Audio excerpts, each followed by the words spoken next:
Aujourd'hui, on est à la fois la foire de l'organisme du Centre Louis Joliette et l'événement emploi. Donc, on a une trentaine d'employeurs, environ 31, 32.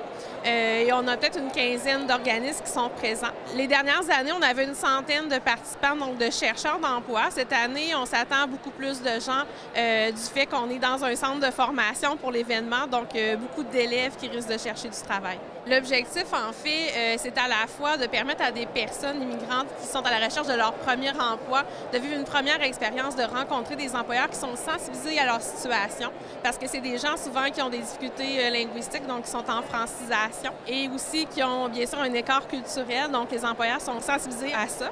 Et d'autre part, c'est de répondre un peu aux besoins de main-d'œuvre des entreprises qui cherchent d'une certaine façon à combler des postes pour lesquels ils ont des pénuries.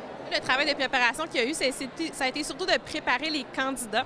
Donc, on est allé dans les classes de francisation, faire des ateliers de préparation, savoir comment s'adresser aux employeurs, mais aussi préparer des CV.